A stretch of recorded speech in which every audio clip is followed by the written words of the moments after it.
Hello, my name is Lionel Florit. I'm part of the IUTDM project that we have started. John Burns is here, sitting here. Can you raise your hand? John has produced most of the code that was part of this project. And Jan Medved is in another room presenting some content.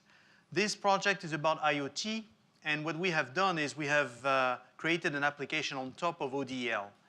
It's not really related to SDN. We have used ODL as a development platform to build something that is completely, is not related to SDN. It is an IoT project.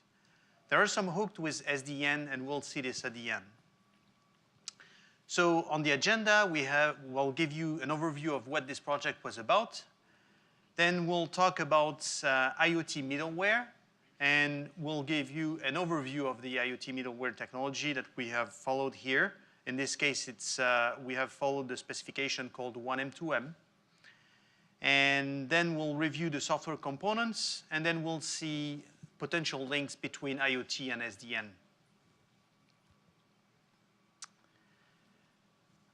IUTDM at the Linux Foundation. We started the project in December 2014. The goal was to produce an IoT middleware over Open Daylight. As I mentioned, based on Nonone M2M, and basically we wanted to have the bare bone resources support for that. So minimal implementation, but this would get us started. The delivery was in Lithium release, and you have a pointer to the project page here. So the overall architecture is shown on this slide. We have reused the infrastructure of ODL to build our application. We have reused the data store. We have reused some plugin components and various pieces, the MD cell, the ERPCs. And on top of that, we have our data collection function. This is the IUTDM function. This coexists with other ODL services. At the bottom of the slide, you see various plugins. In the case of ODL, those plugins connect to network elements. For us, the elements at the bottom could be network elements, but they are mostly things in the context of IoT. A network element could be a thing, but you could have pacemakers or traffic lights. Those are things. Our plugin look very similar to the ones we have in ODL. We have, as a matter of fact, we have leveraged the SNMP plugin in some cases. We have the HTTP plugin, and we have added the co-op plugin here to communicate with the things.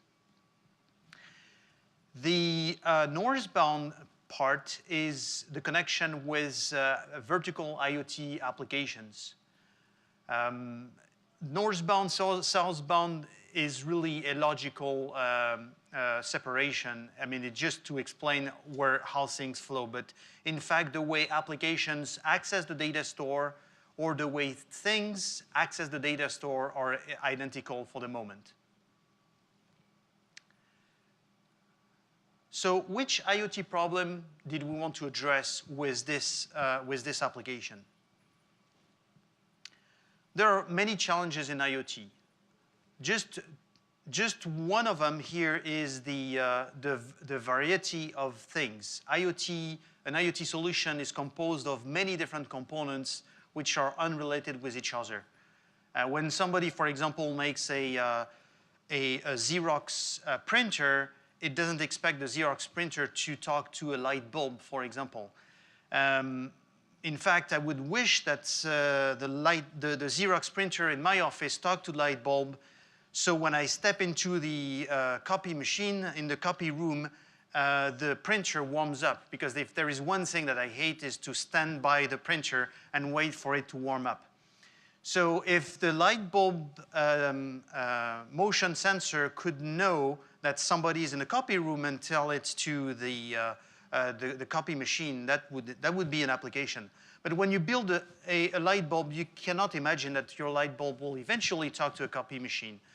So all the things are built for a purpose, but they are not built to talk to everything else yet. So this is challenge number one. The challenge number two is solution lock-in. When you buy an IoT solution these days, you buy a full system that works end-to-end. What people don't realize is that when you buy this system, you're locked into the system itself. And this is an example of that. In the US, we've had there is a big debate going on right now over cameras that you put on police officers. And in 2013, the Congress has funded for 50,000 cameras, $400 list price about for one camera. And the idea is for the officers to film everything that is happening during their work day. When they do that, at the end of the day, they come back to the office, they remove their camera, they put it on the cradle, and the video is uploaded and archived for 5 years or a certain amount of years. In Oakland, nearby, we have the biggest deployment. It's 600 body cameras. Now, what the police department may not have realized is that when they bought the solution from a specific vendor, they bought the cameras, but also they bought the back-end system that goes with the cameras so they can manage the video.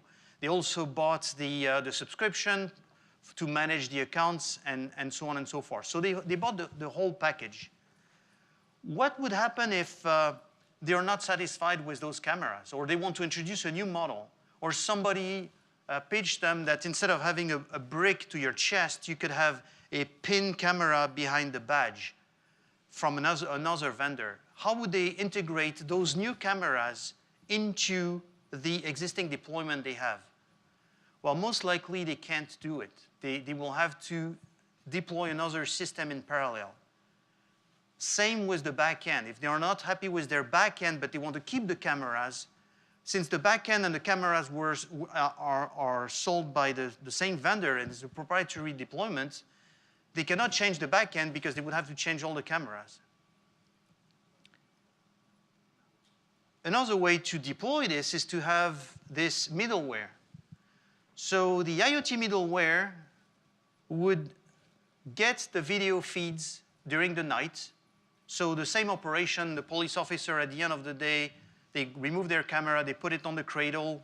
The video is uploaded not to the video management system, but to a staging area, an IoT middleware area, overnight. And then whoever wants to use this content can just go and tap into it. So in this way, you can add another type of cameras, another vendor, and you can also have any number of back-end systems that can openly tap into the video stores. So here is enters the middleware. So the IoT middleware's, one of its purpose is to have a standardized API towards the devices and standardized APIs towards the applications, and you interact with the data repository with CRUD-N, so create, retrieve, update, delete, and notify verbs. On top of that, you can lay out a reasoning layer which will massage the data if needed to be. So this is that's the context in which we have produced this IUTDM data collector. Now, we decided to follow Nonone M2M specification, and the reason why we did that is because Nonone M2M was the body that was the most advanced at the time we decided to implement this. We are not sure, we are not advocating that this standard in particular will dominate the IoT space, but we just took the most mature one. A little bit of background about Nonone M2M. So the purpose of Nonone M2M is to have a common embedded IoT middleware across various verticals. So it's that when we say vertical in IoT, we mean transportation, energy, education, various home. Those are specific verticals that usually IoT systems are optimized for. Nonone M2M wants to cut across and have a common layer for all of these. So it enables the interoperability, as I mentioned, across multiple devices. And it was created by a group of SDOs which realized about 3 years ago that they were working on the same thing. So instead of developing parallel and the same thing in different places, they realized that merging the efforts was of the benefit for everybody. Notice that those SDOs come from all continents, so this is really a global effort. There are about 200 member companies in Nonone M2M at the moment. So specifically what they are defining is a set of services. As I mentioned, those services would provide data exchange, and that's the piece that we have implemented in the ODL IUTDM project, remote device management, security and access control, and connectivity handling. These common services have interfaces to applications.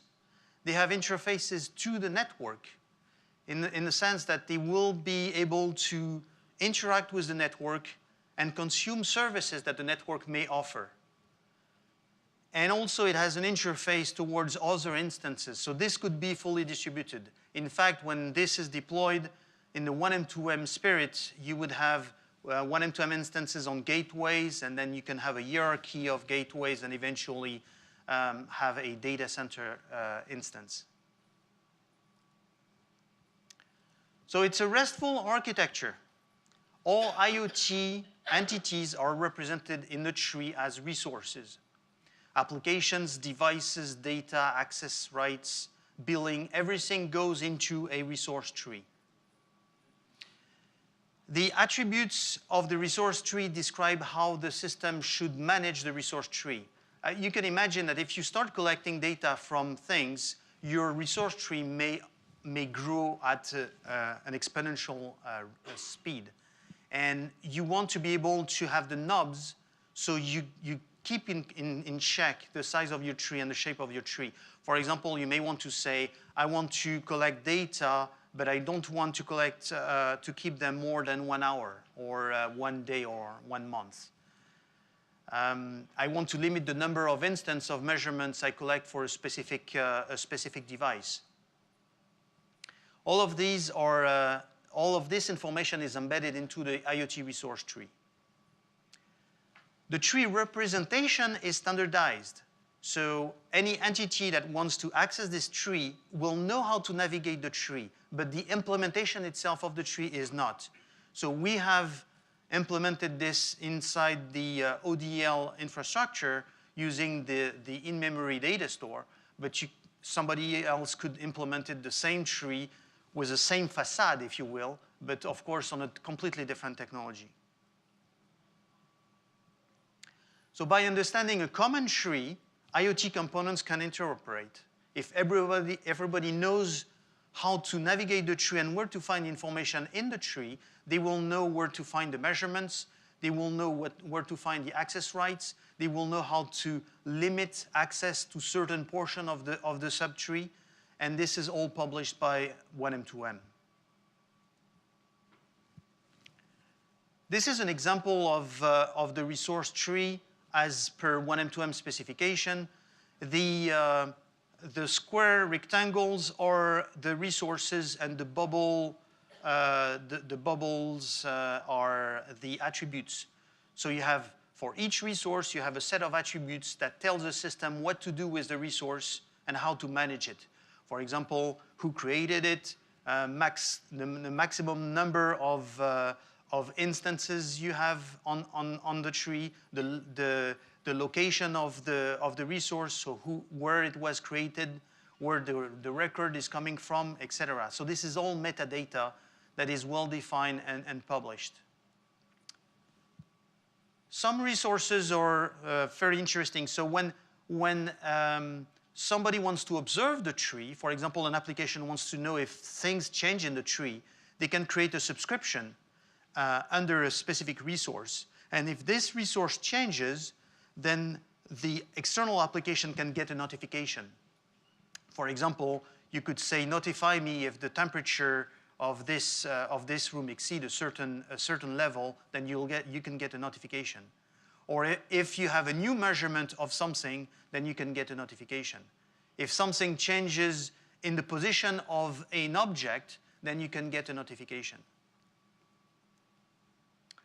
Another interesting attribute is this ontology reference.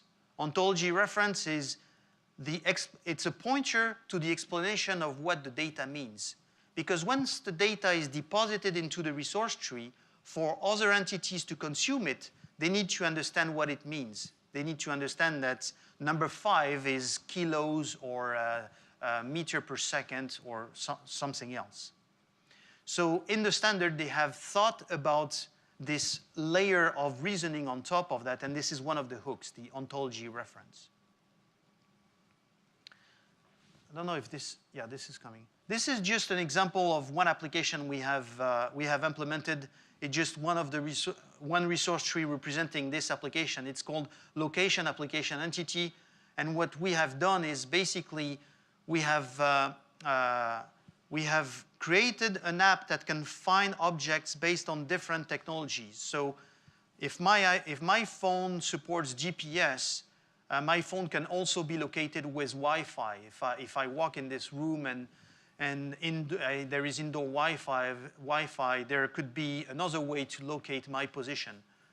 Or I can have Bluetooth and iBeacons in the room, and I can even more precisely locate my position. So there are several ways to locate things. And in the application we had created, we had this resource tree where we have the MAC address. I actually can use my pointer.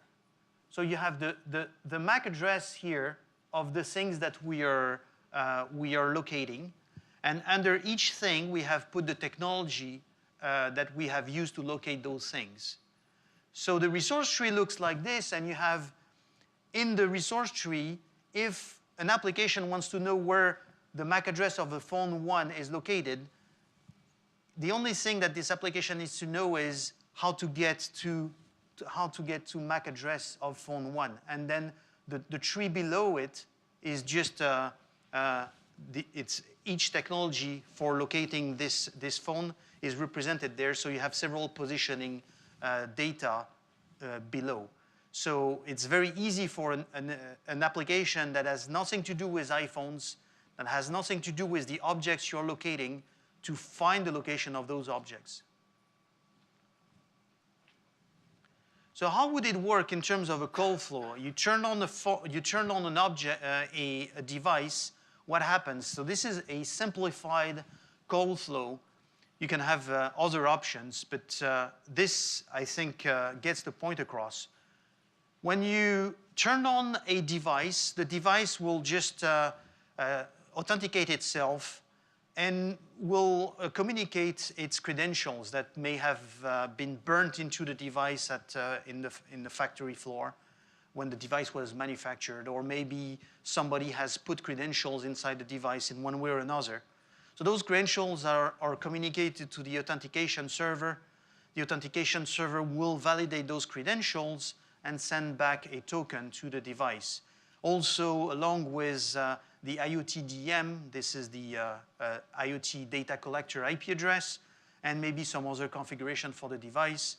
And so the device now is well equipped to upload its data to the IoT data collector. So what the device does in the data transfer section over here, it will just send a CRUD, create a resource, send along its token. The IUTDM receives that, will validate the token, and if the token is valid, then it can execute the creation of a resource.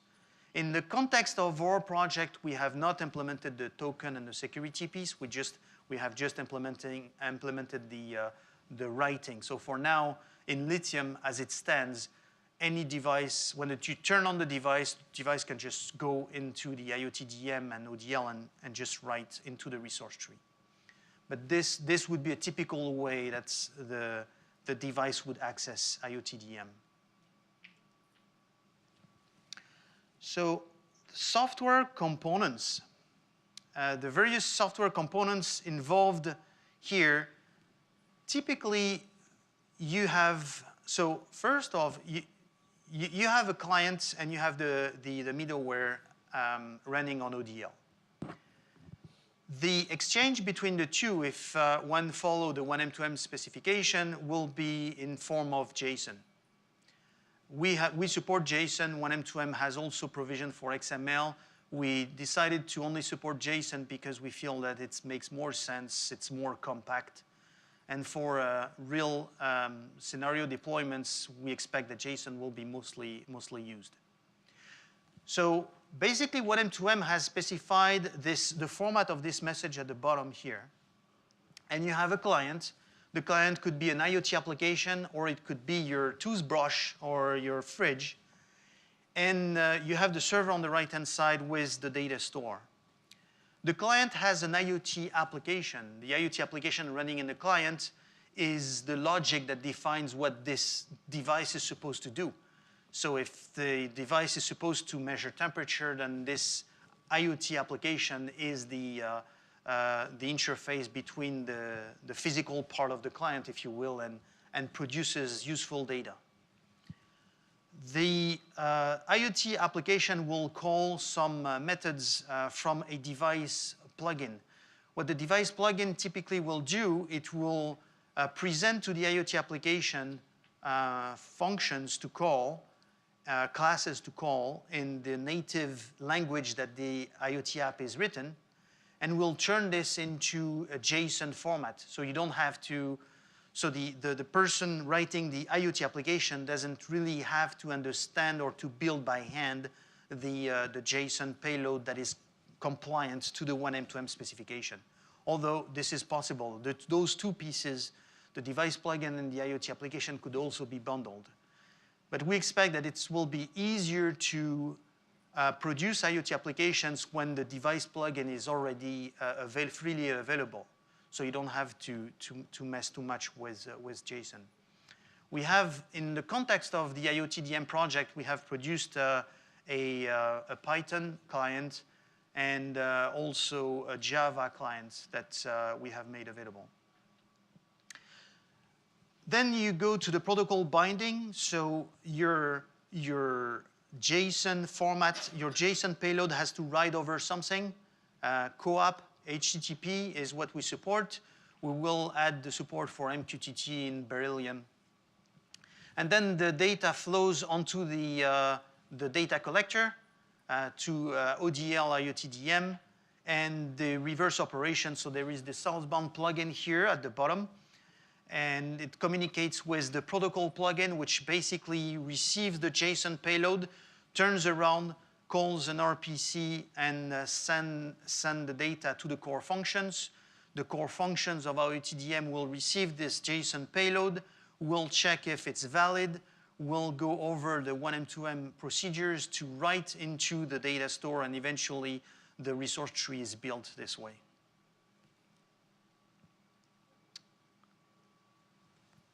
So we use Postman a lot. We have placed an instance of IUTDM on the internet. So if you want to do CRUDs to it, you can certainly do so. Here, in this case, what you're seeing here is an example. So we have a sandbox at this address, and this is what you're seeing here is a well-formatted message for to create a container inside the resource tree. Now, there is a protocol binding that takes place, meaning that when you want to create something into the resource tree, Nonone M2M will specify the format of the payload in JSON, but also will indicate to you which header you have to use in order to create your resource tree. So it's, I mean, this is fairly easy to do. We have a set of, John has put together a set of calls that you can use in order to just create objects. So here, for example, we are getting the root of the tree. Those abbreviations here, they look a little bit cryptic, but those are 1M2M fields, and they're basically telling you what this resource tree is about. It's describing what I showed you in the graph with the bubble diagram. It's showing the name of the tree. It's showing the identity of the tree, the type of resources supported, and so on and so forth. So here, so those are, again, it's a library of CRUDs that you can reuse. As you send, you can see the, for example, here I just created an application entity container. And so here there is the metadata related to this container. So it's very straightforward.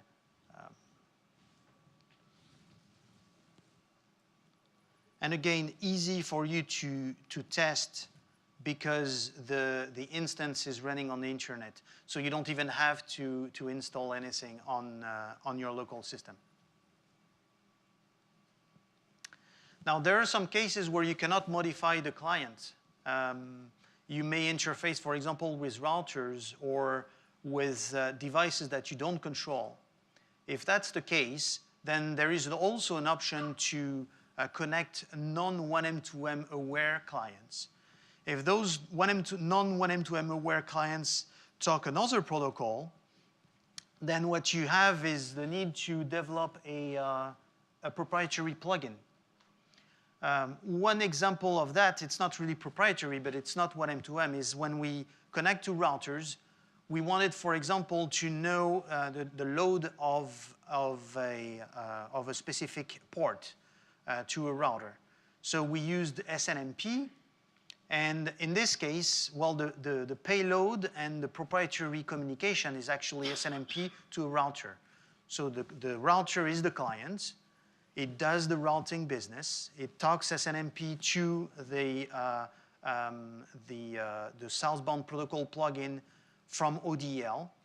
And then the proprietary plugin basically takes the SNMP payload, format it in a 1M2M format, turns around and calls and sends it north to the core functions over an RPC. Very easy plugin to develop.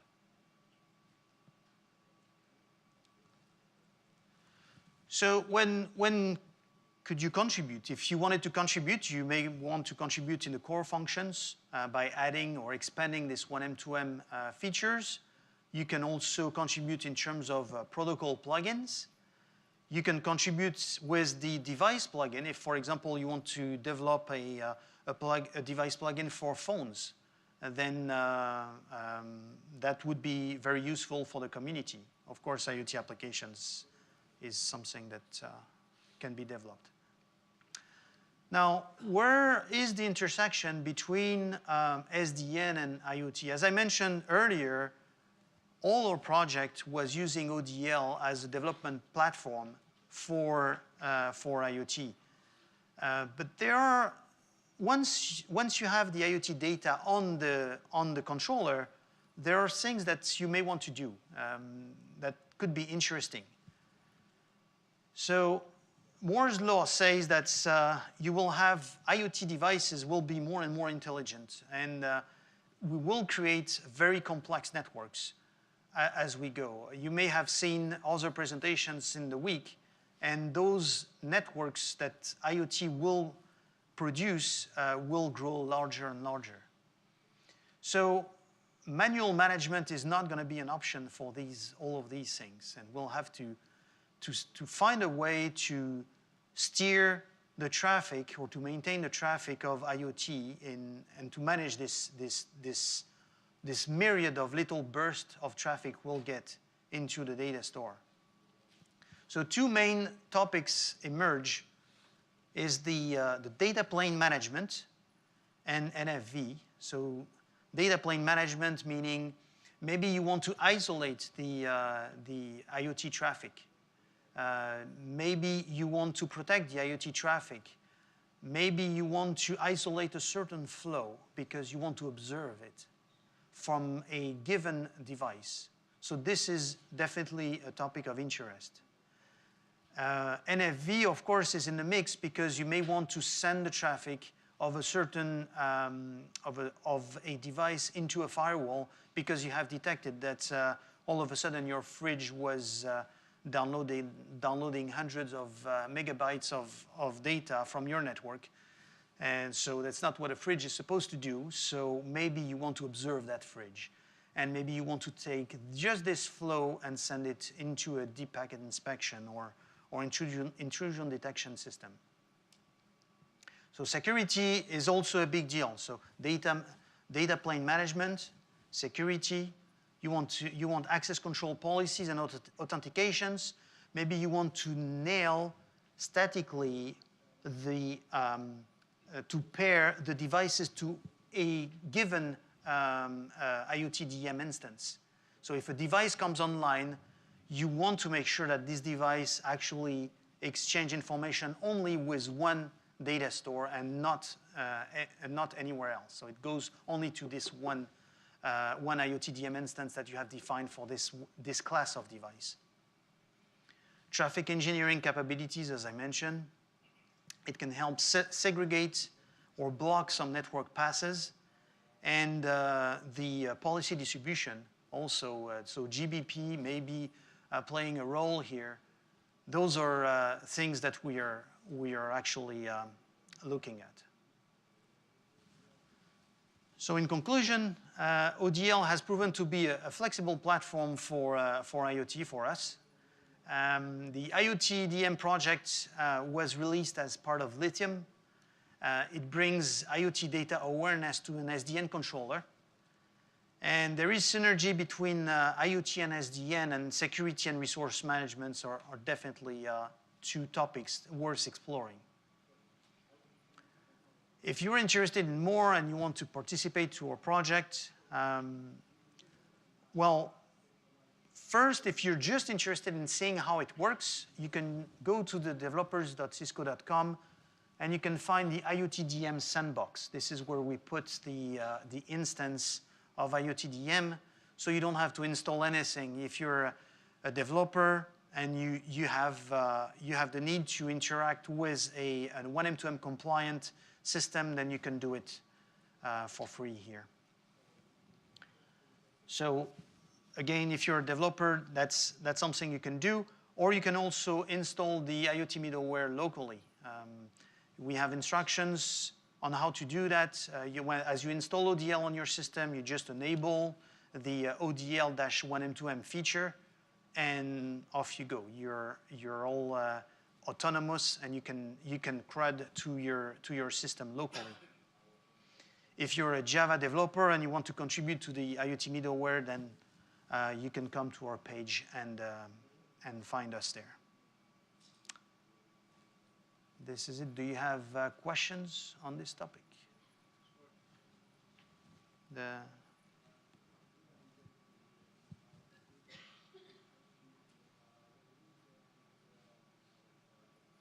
No questions? Yes?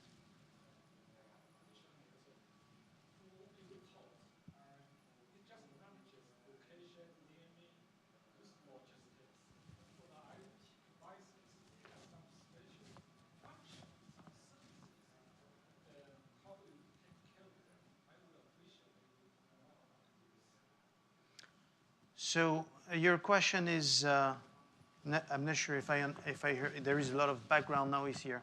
So the devices do a lot of things, and you want to manage. Different types of devices. Yes. And devices. Yes. What you talk is about naming, location, logistics. So those are common things, right? Yes. So some devices may perform like hugely, vastly different functions, and under some conditions, like temperature, location,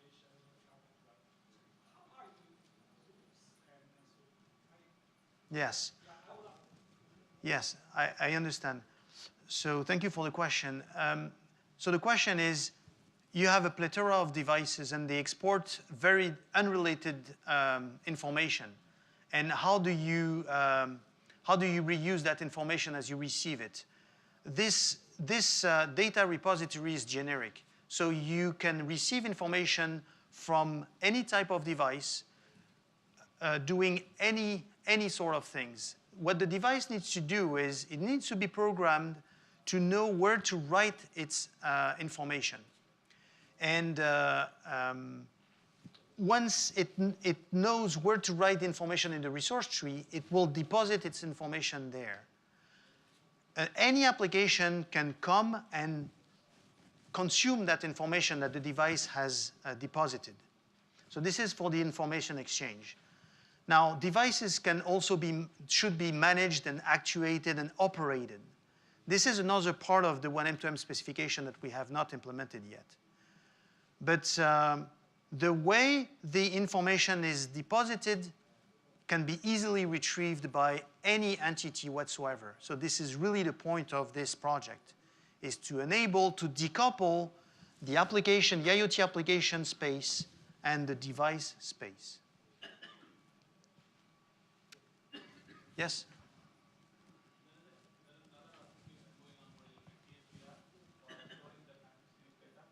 Yes.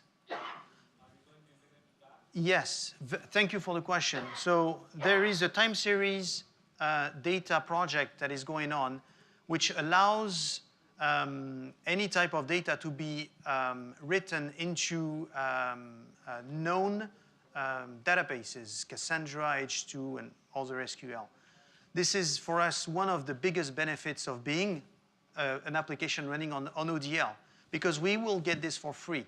So we will have this API, the API of this project, and we can just push data towards this project, and we get the benefit of having those databases behind ODL. So for us, it's fantastic. So I mentioned other southbound plugins that we were reusing from ODL. Earlier, there is XSQL also. This was another project which can turn this resource tree into an SQL structure. We can export to SQL, we can export to CSV, and we haven't done it. We have just reused what was there from the existing ODL infrastructure.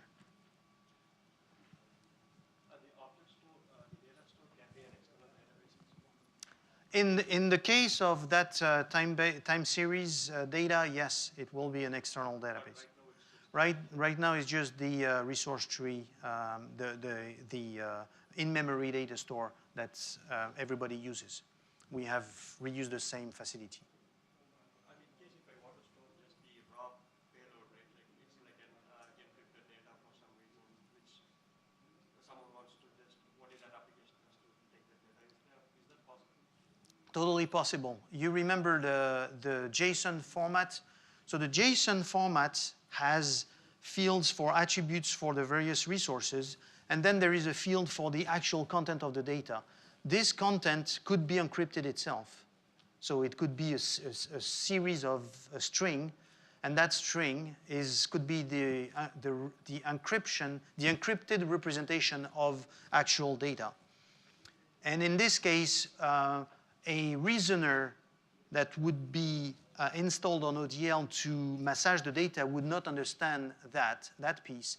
But there is a benefit still, which is the data exchange between different parties. Now, those different parties need to have the keys and the algorithm to decrypt that piece of that string, that encrypted string. But at least everybody knows where it is. It can be accessed. So in the case of this, the video example that I mentioned earlier, the video file could be encrypted and could be deposited there. And if you have the right key, then you know where to get it. And that's very easy.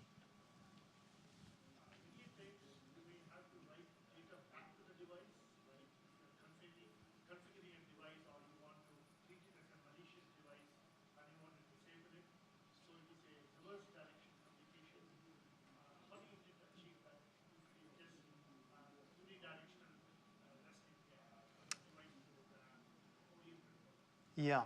So, so the question is, how do you push data to the device, and how do you deal with rogue devices if the device starts to misbehave? Pushing data to the device, you can send notifications to the device. Now, it depends on the underlying protocol. For example, HTTP does not really support that. You have to do a post to the device if you want to do it. So HTTP is not, would not be the best. WebSocket, if you, this is in the plans. It's being defined in 1M, 2M. So this is a way to communicate bidirectionally with the devices and to wake up the device.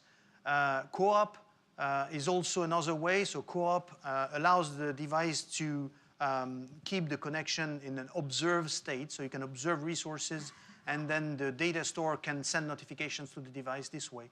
So it will depend on the underlying protocol. I believe SDN can also be a way to deal with the rogue devices. So if you realize by observing the resource tree that a device is not really quite behaving properly, then this is maybe a good place for SDN to play and to, as I mentioned, redirect transparently the flow from the device to some sort of inspection engines, virtualized functions before the flow arrives to the data store.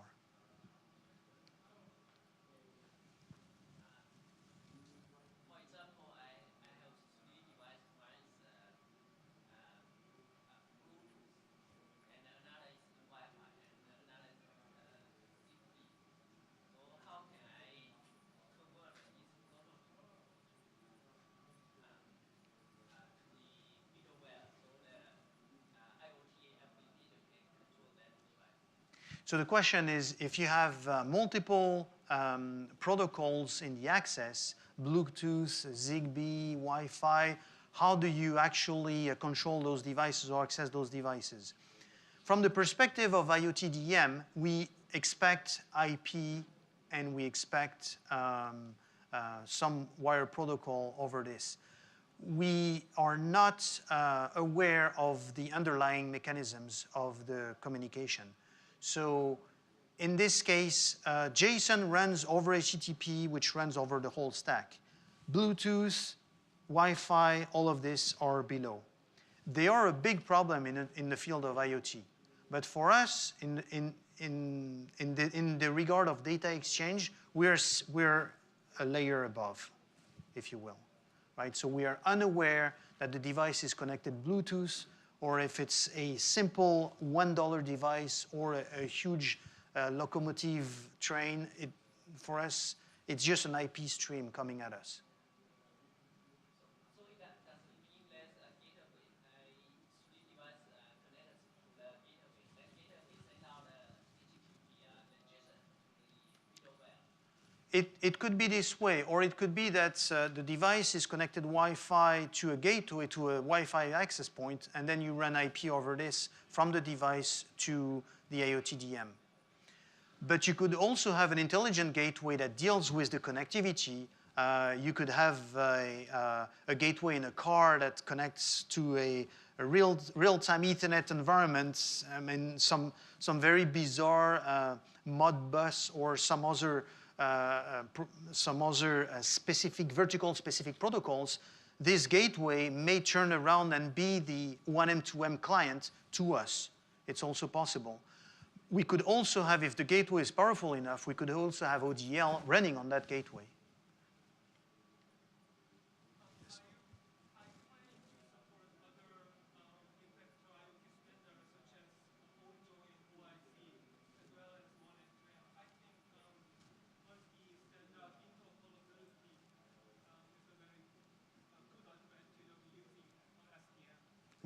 You're absolutely correct.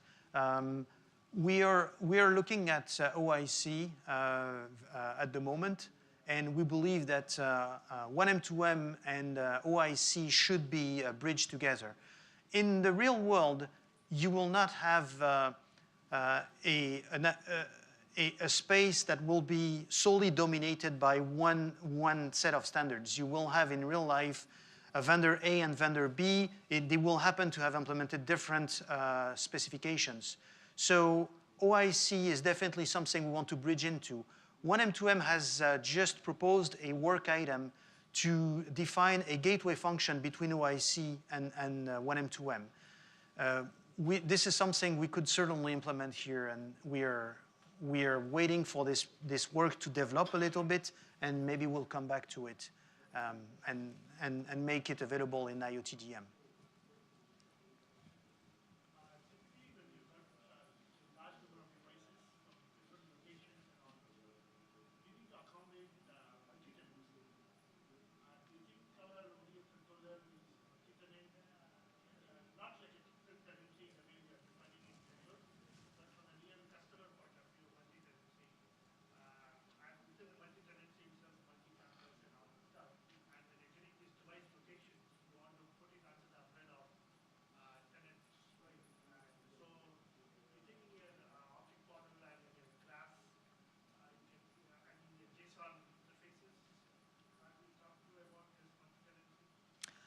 So we could accommodate the multi-tenancies in various ways.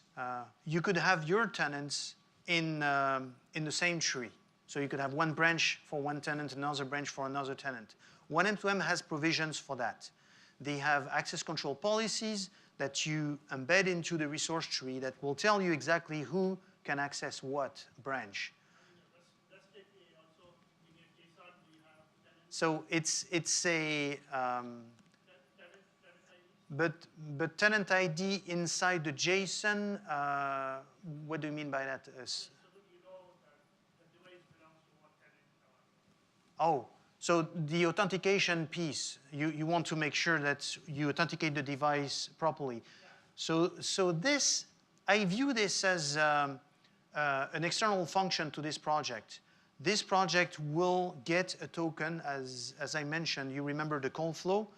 So you get a token from a device, and with this token, IUTDM will verify with the authentication server if the device is, what the device can do in the resource tree, basically, and what is the realm of that device. But IUTDM itself will not do the active authentication, verification of identity. Will rely on something external. Yes, Nonone M2M is defined in the spirit of having multiple customers in it. We could also support, actually we do support multiple trees. So we could have several instances of resource trees per customer. This is something that we can also do. So the same M2M middleware can be used for multiple tenants? Yes, definitely. So you could have a resource tree for Coca-Cola, a resource tree for Pepsi. So you could have separate resource tree, or you could have one massive resource tree with access control policies which will segregate and segment who can do what in the tree.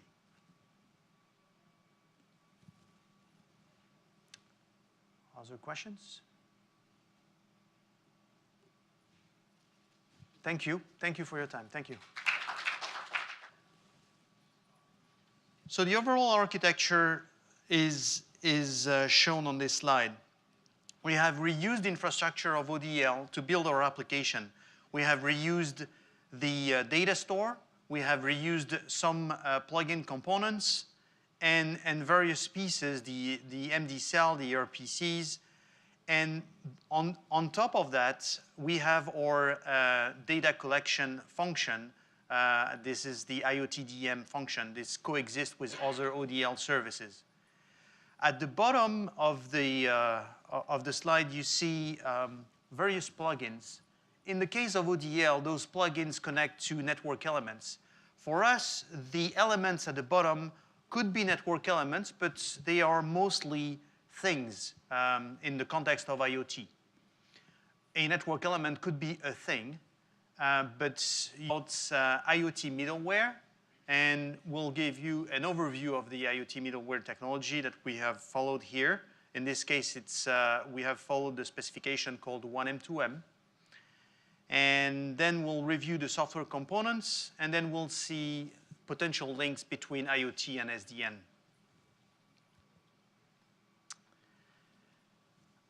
IUTDM at the Linux Foundation, we started the project in December 2014. The goal was to produce an IoT middleware over Open Daylight. As I mentioned, based on Nonone M2M, and basically we wanted to have the bare bone resources support for that. So minimal implementation, but this would get us started. The delivery was in Lithium release, and you have a pointer to the project page here. You could have pacemakers or traffic lights, those are things. Our plugin look very similar to the ones we have in ODL. We have, as a matter of fact, we have leveraged the SNMP plugin in some cases. We have the HTTP plugin, and we have added the co-op plugin here to communicate with the things. The northbound part is the connection with vertical IoT applications. Northbound, southbound is really a logical separation. I mean, it's just to explain how things flow. But in fact, the way applications access the data store or the way things access the data store are identical for the moment. So which IoT problem did we want to address with this application? Hello, my name is Lionel Florit. I'm part of the IUTDM project that we have started. John Burns is here, sitting here. Can you raise your hand? John has produced most of the code that was part of this project. And Jan Medved is in another room presenting some content. This project is about IoT, and what we have done is we have created an application on top of ODL. It's not really related to SDN. We have used ODL as a development platform to build something that is completely, is not related to SDN. It is an IoT project. There are some hooked with SDN, and we'll see this at the end. So on the agenda, we'll give you an overview of what this project was about. Then we'll talk about, there are many challenges in IoT. Just one of them here is the variety of things. An IoT solution is composed of many different components which are unrelated with each other. When somebody, for example, makes a Xerox printer, it doesn't expect the Xerox printer to talk to a light bulb, for example. In fact, I would wish that the Xerox printer in my office talked to light bulb, so when I step into the copy machine in the copy room, the printer warms up. Because if there is one thing that I hate is to stand by the printer and wait for it to warm up. So if the light bulb motion sensor could know that somebody is in the copy room and tell it to the copy machine, that would